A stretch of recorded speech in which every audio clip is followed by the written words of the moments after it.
বাংলাদেশে আর যাতে না হতে পারে দৃষ্টি আকর্ষণ করব। সংগ্রামী সাথী ও বন্ধুগণ, আরেকটি কথা না বললেই নয়, কিছু শিক্ষক আছেন যাদের এমপিও আছে, তাদের অধিকার কিছু বঞ্চিত আছে, অধিকার প্রতিষ্ঠা করার কাজ করছে। অসংখ্য প্রতিষ্ঠান আছে যেগুলোকে এখনো এমপিওভুক্ত করা হয় না, এবং তারা আরো কঠিন অবস্থায় আছে। তারাও আন্দোলন করেছে, তাদেরও দাবি দেওয়া সরকারের কাছে স্মারকলিপি আকারে দেওয়া আছে। আমরা বলবো, যারা এমপিওভুক্ত আছে তাদের যে সমস্যাগুলো সেটা যেমন দেখতে হবে, মোটেও এমপিওভুক্ত করা হয় না সেটাকেও তাড়াতাড়ি এমপিওভুক্ত করতে হবে। এবং বাংলাদেশের শিক্ষা ব্যবস্থায় এক কথা জাতীয়করণ করতে হবে।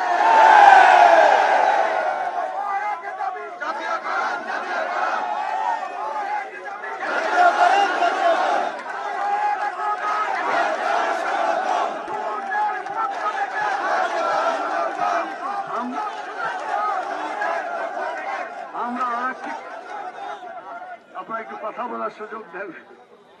আচ্ছা, আপনারা তো মিছিল করতে করতে টায়ার্ড হয়ে গেছেন, স্লোগান দিতে দিতে টায়ার্ড হয়ে গেছেন। অন্তত আমি যতক্ষণ আছি আপনারা একটু রেস্ট নেন, এত ভালো হবে আশা করা যায়। আমি আরেকটি কথা বলতে চাই, সেটি হলো, কেউ কেউ আপনি স্বপ্ন দেখছেন যে ক্ষমতায় গেলে আমরা এটা তোমাদের দিয়ে দেব, আন্দোলন করার দরকার নাই। আমার মনে হয় এসব কথা মানুষকে প্রতারণা করার সামিল বলে আমি অধিকার কখনো আদায় করার জন্য নরম কথাই চলে না। একটা কথা আছে না যে সোজা আঙ্গুলে, আমরা বাঁকা আঙ্গুল করতে চাই কিন্তু বোতল ভাঙতে চাই না। এটা যাতে অরাজকতা না হয়, নিয়মতান্ত্রিক আন্দোলনের মাধ্যমে, শান্তিপূর্ণ আন্দোলনের মাধ্যমে আপনারা আপনাদের দাবি আদায়ের আন্দোলনকে চালিয়ে যাবেন ইনশাআল্লাহ, এবং এটা পূরণ হবে আমরা আশা করছি। প্রধান উপদেষ্টা উদ্যোগ নিলে একদিনেও ব্যাপার না সমাধান হওয়ার জন্য। আমি বারবার বলছি কথাটা এই জন্যই যে সামনে ছাত্রদের পরীক্ষা, এটা কি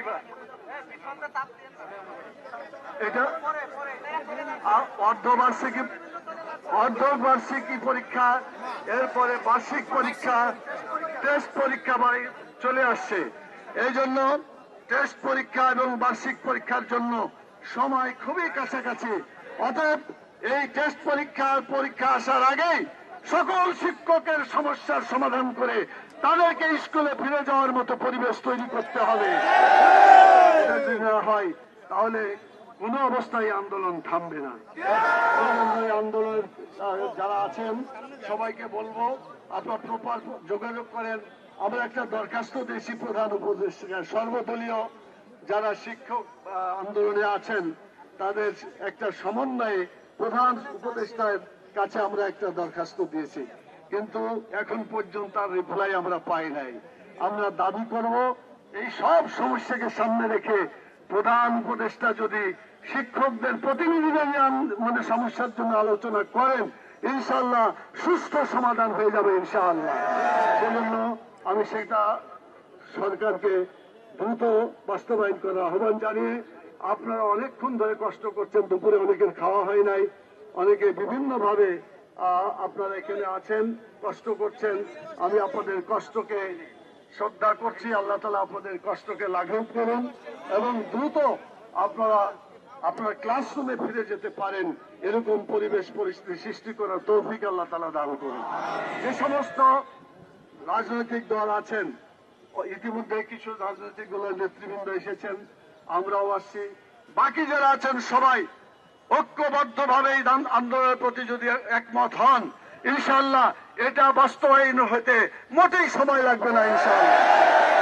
এখানে কোনো ধরনের ছল চাতুরি না করে শিক্ষিতদের মানে শিক্ষকদের তাদের অধিকার বাস্তবায়নের জন্য আমরা সকলে একমত থেকে যদি দাবি জানাই, চেষ্টা করি, ইনশাআল্লাহ অতি দ্রুত এই সমস্যার সমাধান হবে ইনশাআল্লাহ। আমি আবারও আপনাদেরকে ধন্যবাদ জানাই। আপনারা এখন পর্যন্ত আপনারা শান্তিপূর্ণভাবে আন্দোলন করছেন, পুলিশ বাড়াবাড়ি করেছে কিন্তু আপনারা বাড়াবাড়ি করেন নাই, এই জন্য আপনাদেরকে ধন্যবাদ।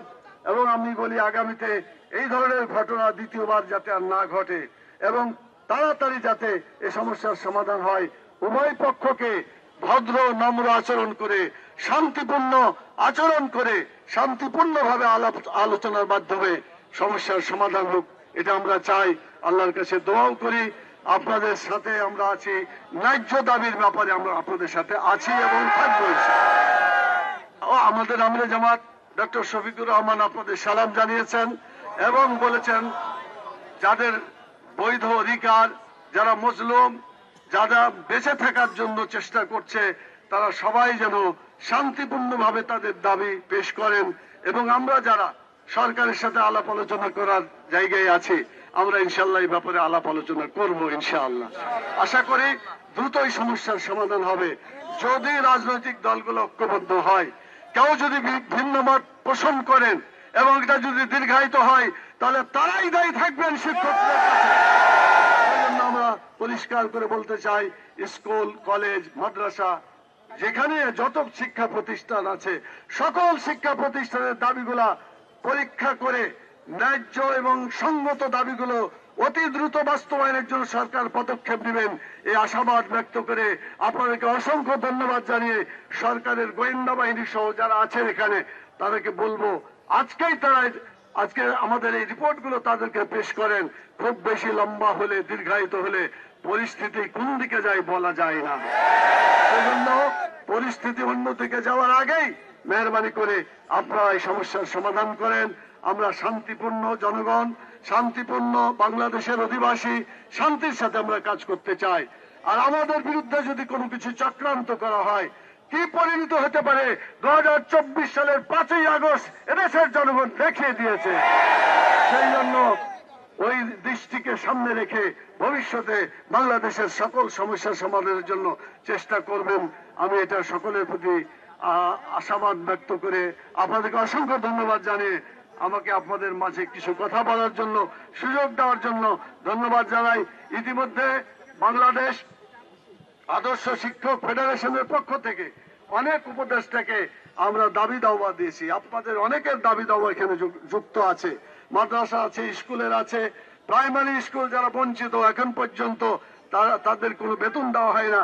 সকল শ্রেণী, বঞ্চিত শ্রেণীর শিক্ষকদের দাবির পক্ষে আমরা ছিলাম, আছি এবং থাকবো ইনশাআল্লাহ। আপনাদেরকে সেই আশাবাদ সকলের কাছে ব্যক্ত করে আপনাদেরকে ধন্যবাদ জানিয়ে আমি আমার কথা এখানে শেষ করছি। আল্লাহ তাআলা যেন আমাদের সকলকেই ঠিক মতো আমাদের দাবিগুলো শান্তিপূর্ণ উপায়ে পেশ করতে পারে, কোন ধরনের জ্বালা ও ভাঙচুর এবং বিশৃঙ্খল না করে আমরা যাতে শান্তিপূর্ণ আন্দোলন চালিয়ে যেতে পারি, এই আহ্বান জানিয়ে আপনাদেরকে অসংখ্য ধন্যবাদ জানিয়ে নেতৃবৃন্দ যারা আমাদেরকে এখানে আসার জন্য আহ্বান করেছিলেন তাদেরকে ধন্যবাদ জানিয়ে সবাইকে অসংখ্য ধন্যবাদ জানিয়ে আমার কথা এখানে শেষ করছি। আল্লাহ তাআলা এই মজলুম শিক্ষকদের অধিকার বাস্তবায়ন করার পরিবেশ আল্লাহ তাআলা তৈরি করে দিন। আল্লাহুম্মা আমিন। আল্লাহর কাছে দোয়া করে আপনাদের সবাইকে ধন্যবাদ জানিয়ে আমার কথা এখানে শেষ করছি।